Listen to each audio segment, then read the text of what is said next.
about what is true in a sense. So there's a couple of different areas where this is showing up.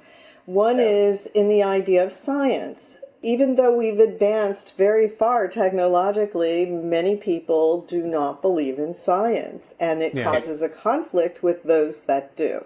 Yes. What can you say to us about knowing how to deal with that? Well, again, you're not only experiencing the idea of different beliefs, but you might even be experiencing the idea of different realities, literally. So some people simply may not have a perception of the reality that another person has. However, in a lot of those cases, the idea simply comes from what we have just said, that there may be no real honesty in their self-investigation in terms of their belief systems.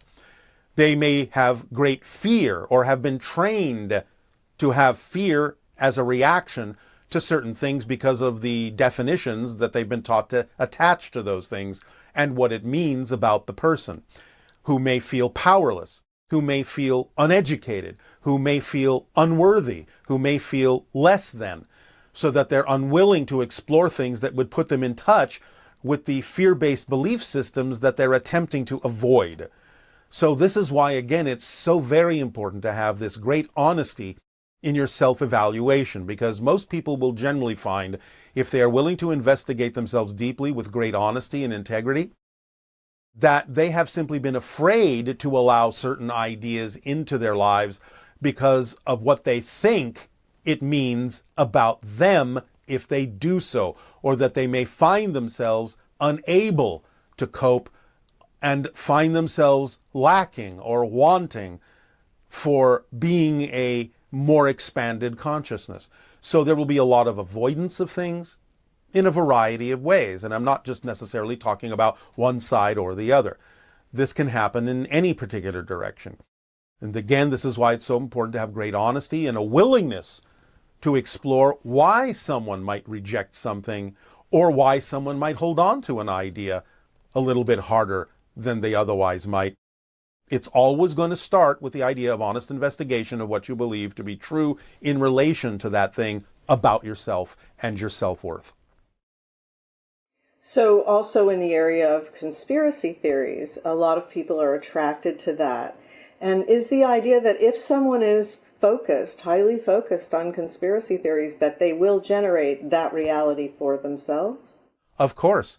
In fact, that's what conspiracy theories rely on. Because are they generally negative beliefs, conspiracy theories? Well, you can really call anything a conspiracy in the broadest sense of the term, as long as more than one person goes along with the idea, whether it's positive or negative.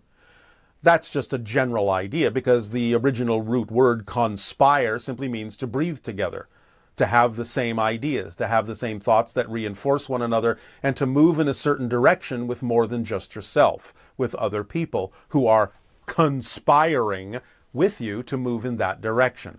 But there can be positive conspiracies and negative conspiracies.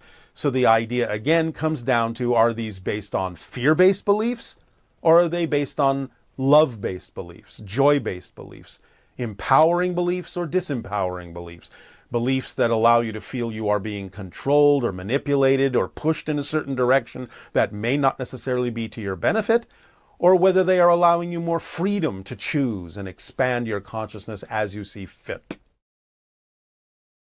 So when people use that term, going down the rabbit hole, Yes. how would you describe, what is that?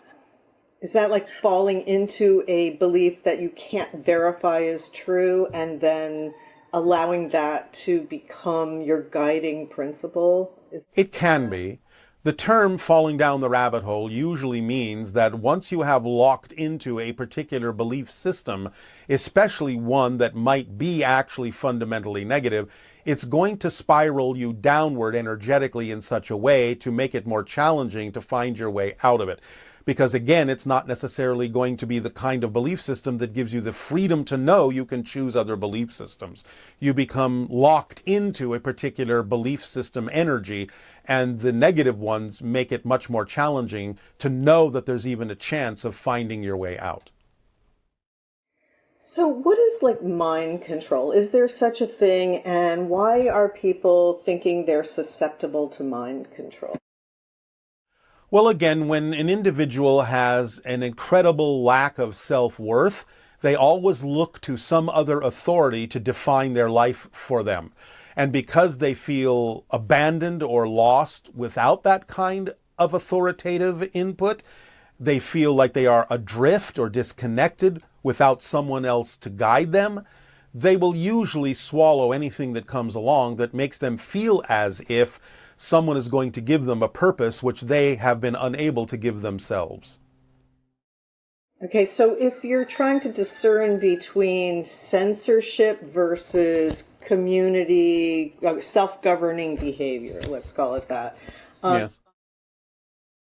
What is a good way to determine whether your beliefs or your positions are being censored, or if it's simply an idea of the greater good and whether or not a certain way of speaking might be inciting violence?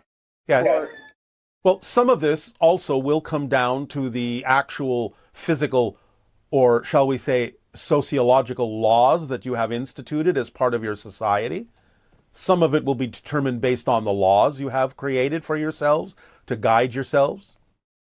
Some of it will be based, again, on the clear understanding of what it is that you're actually connecting to within yourself and whether that energy is mechanically positive or negative. So, again, it's about having the awareness, the wherewithal, the clarity, the discernment, the compass within yourself to understand when you are sharing information in alignment with what you typically refer to as the greater good, or whether you are actually going against the grain, against the flow of your true self, and disguising it maybe as the idea of the greater good. But again, real honesty would be able to tell the difference. Okay. Thank you. That's very clarifying. All right. There's some questions about the galactic world. Yes. One question is, what is the Interstellar Alliance, and is it different from the Galactic Federation of Worlds? Not necessarily. Again, it's a loose reference to a collective of a number of civilizations, and there are actually several. So one thing may call itself, in your language, a interstellar alliance, as we often do. Sometimes other galactic, shall we say, gatherings or collectives may refer to themselves as a different term, a collective, a federation, what have you, a council. It really doesn't matter overall, although it is important to recognize that there may be different collectives within even your galaxy. Now, one person mentioned that in their heart they feel like in galactic life there's no need for alliances or federations. In other words, that the vibrational level is higher, and so what we perceive as a documented group or something is actually on a spirit level more about connecting vibrationally to beings of a similar ilk. Yes, we don't have the idea of hierarchical governments in the way that many people on your planet think of it. So, yes, sometimes you might impose the human concept of hierarchies and certain kinds of organizational principles on what we refer to as an interstellar alliance, when in fact it is, as our civilization is, based more on simple synchronism, where like vibration works with like vibration very automatically and synchronistically, and simply recognizes that there is a commonality of overall vibration among a particular gathering or group of individuals or civilizations. It's nothing absolutely formal. There can sometimes be certain gatherings and so on and so forth that might represent the idea or sharing of a different direction or a new idea, and the others get to decide whether they align with it or not. But the idea simply is it's much looser than you might think. It's more based on synchronism and knowing how things work than it is in imposing a particular formal structure on these civilizations. So, how far is your ship right now above Sedona? About 3,000 of your miles. Okay, and you did mention something earlier about the window of contact. Has the window of contact changed? Well, yes. We have mentioned that because of certain changes going on now in your global society, whereas the beginning of the window of contact used to be your year of 2025, it is now 2023, so 2 years earlier. And this just happened recently? Yes. Okay. And I know you interact with a lot of civilizations. So Yes. are there any names that you can share with us that other civilizations call you? Call us? Yes, you specifically, I think. Generally, although there are some exceptions here and there depending upon their culture, you will find that in whatever way they communicate, whatever language they may use or telepathic understanding they may have, most of them refer to us in some way, shape, or form as the halfways or the messengers. At that level of responsibility, could you give us an idea of maybe what the interpretation of that kind of a dream would be? Well, in a sense, it's kind of like saying, here is a reflection of more of your own true energy. Do you have a belief system that allows you to know you are capable of handling it and expressing it in a positive and responsible way? So it's sort of like presenting someone with their potential and finding out where their belief system is relative to the potential they're being shown to see if they're ready to flow that potential through themselves. They don't have to be, but it's a good marker to show them where they're at with respect to their understanding and belief system about their ability to flow the energy they're being presented with, to be more of themselves. Okay. All right. These questions have to do with metaphysics. One of them having to do with why do we cross-connect to other lives and then interpret that as being a quote-unquote past life? And how does that influence us when we make a cross-connection to another life? Well, you're always sort of gathering information that you may need to inform your own experience here in this life. So the idea of connecting to other beings in what you call different time frames has a lot to do with how you actually create your physical reality anyway. Remember that, as we said, the idea that you experience space and time are illusionary side effects of your consciousness shifting through billions of parallel frames of reality every single second. So because you're shifting through different frames of parallel realities anyway to create the idea of your physical space-time reality experience, you're automatically connecting and disconnecting with different beings, different versions of yourself and other beings in these different parallel realities to inform the track you're on based on the themes you chose to explore and the challenges that you chose to face in this life. So you're drawing from a number of sources to aid and assist you. It's sort of similar to the idea of your internet in that if you need a particular piece of information, you will Google it. So it's really no different than saying, well, I need a certain kind of experiential inspiration right now, and since that already exists in a parallel reality, instead of having to learn it from scratch, why not just tap into it and download that information so I'll automatically, synchronistically get the inspiration to move forward in the way that I need to, so I don't necessarily have to go through a longer process than I need at this particular moment. Okay. And this is an interesting question, the idea of electrons in our auric field. Yes. And whether or not the people we're attracted to energetically may be out of balance in a number of electrons, and we're out of balance in a number of electrons, and that's where an attraction is created?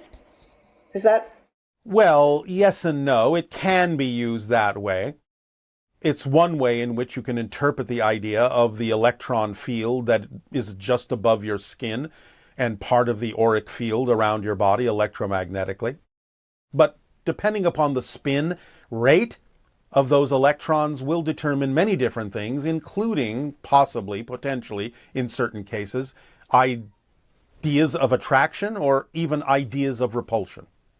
Just depends on how they're spinning, what rate they're at, the rate of spin, the direction of spin, can be included in the overall vibrational sensing that you get in terms of whether or not it is important for you or germane or relevant for you to interact in certain situations with other people. So does each version of us have a different higher self? Yes. Because remember, the idea of a being, a person, so to speak, in the classical sense of a part of a consciousness experiencing physical reality is what goes hand in hand with that. What is automatically contained in the kit is the non-physical higher self that guides that particular personality. And that means you also, for each person, have a particular individual soul, because it's the soul that diversifies itself into the non-physical higher mind to guide the physical mind having the physical experience. Where it gets more blended together is in the idea of the oversoul, from which many singular souls can extend, and each individual soul thus creating a higher mind and a physical mind for that particular physical incarnational experience. But the oversoul can simultaneously experience all of that if it wishes to. So when we were originally hybridized by the Anunnaki, Yes. what changes did they make to us that were some positive and some negative that are still with us today that we're dealing with?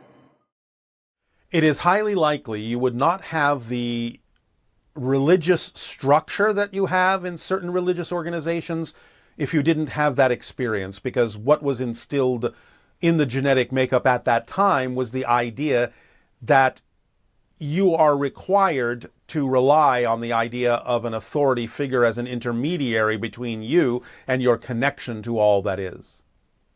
Therefore, that's what the religious construct is all about. Not the spiritual construct, but the religious construct of an organization that acts as a go-between between you and your connection to all that is, whereas the spiritual one does not require, as you would say, a middleman. Did they suppress our DNA in certain ways to make us feel disconnected from Source? To some degree, because they needed to impose themselves as the source. Now, those markers are there and they're opening up, and you are realizing more and more that you have your own connection because you are reflections of Source. So the idea really was relatively temporary, and when the Anunnaki left and left you on your own to your own devices, and some of the more positive ones came back to guide you a little bit here and there, they knew that over time, because of the different cycles on the earth and the idea of the expansion of consciousness in general, that those markers would probably drop away or turn back on in a way that would allow you more recognition of yourselves as reflections of Source, not necessarily requiring the so-called middleman or authority figure anymore to determine your relationship to all that is. Okay, and lastly, on the idea of nature, Yes. is there an ET civilization that preserves animals that are being made extinct by humans? And Yes. Yes? Yes. Yes? Yes. You're great. Now, where are they? They just preserve the DNA? Sometimes they preserve the DNA and regrow the animals or the foliage, the trees. Sometimes they take whole animals to that world, transport them there.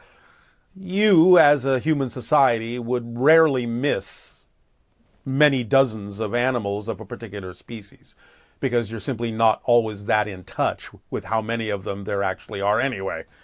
So I will tell you that maybe not absolutely all, but just about all animal species that have ever existed on your planet, and all plant species and flower species that have ever existed on your planet still exist on other worlds because they have been taken there in one form or another. That is so exciting. And that means that, can that be used like to terraform other planets? It can and often is. Oh my goodness. That makes me feel better. Part of that was used to create our world. That's right, because you have species that are similar to ours in certain respects. Some. Now, evolution has taken some of them in different directions because our planet is different and the environment is different and so on and so forth. But we do have some that actually are almost identical to some of the species on your planet because, again, they have been seeded there for the purpose of creating a full ecosystem. Since some beings and creatures and animals and trees and flowers and so on and so forth have certain abilities, it's like sort of saying, why reinvent the wheel if they already will fit into a new ecosystem to provide that particular function to allow the ecosystem to thrive. So it's kind of like waste not, want not. So before the humans were hybridized here, what was the Earth like? Is it like we were told about dinosaurs and, I mean... Well, it depends on what era you're talking about. I mean, you have, as scientists, a relatively good idea, in general, of the different epochs that existed on your planet and what kind of life forms existed in them. You are missing some pieces, but not too many. But you're learning more about that. But again, remember, the idea of the hominids that existed before the Anunnaki injected their DNA were not human in the sense that you understand it.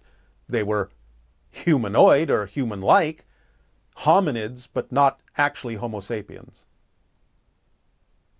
It took the Anunnaki genetics to turn the hominid that existed naturally on your planet, that evolved naturally on your planet, into what you now consider yourselves to be as Homo sapiens, as human beings.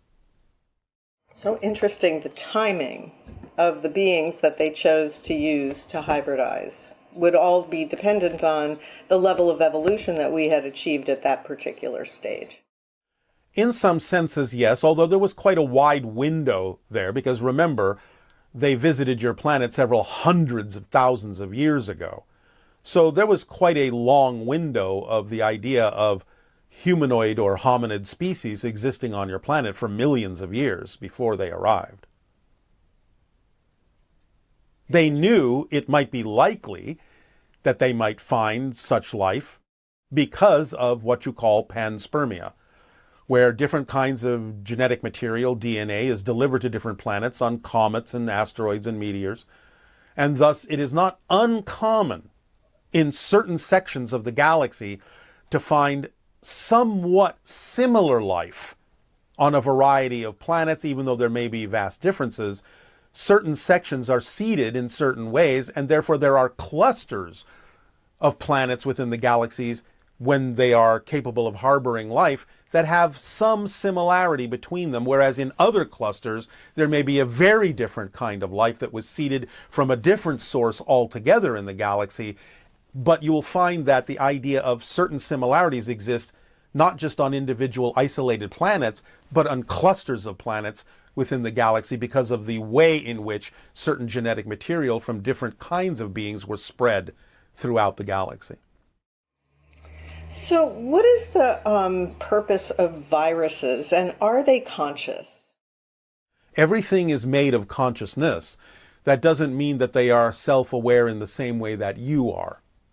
The basic purpose, actually, there are a multitude of purposes.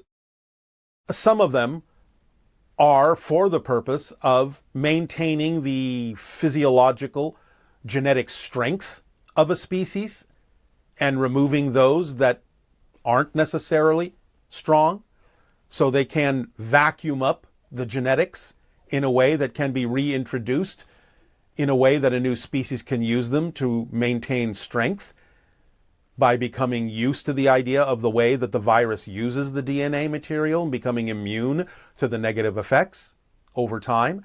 So viruses fundamentally strengthen the entire population by weakening or taking out the weakened ones. And they spur us to make new advances in our technology. Yes. Now, there's much more to them than that, but we're not going to go deeply into that now because that's a very large topic. Okay. Just lastly, what is the distinction between elementals and nature spirits? Not much. The idea in general is it just depends upon the presentation of that consciousness, how it chooses to present itself. In general, you can look at it this way. There is a kind of conscious energy field that is connected to the earth, its spirit form, so to speak, because everything has a spirit form. And that energy form, that consciousness field, is very plastic, very malleable. So certain vibrational patterns of consciousness individual beings that are not necessarily physical per se, but are discrete, distinct, self-aware patterns of consciousness within that consciousness field, have more ability to manipulate the field in a way to create what appear to be physical bodies to present themselves in a different frequency, in a different domain. And that's why they can kind of come and go. They can manifest seemingly physiologically, but then sort of back out into the energy field, the consciousness field again, and then manifest again in a different way.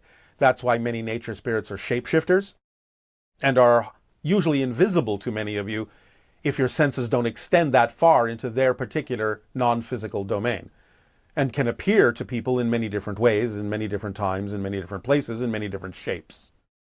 They are the expressions of the consciousness field in discrete form for particular archetypal purposes.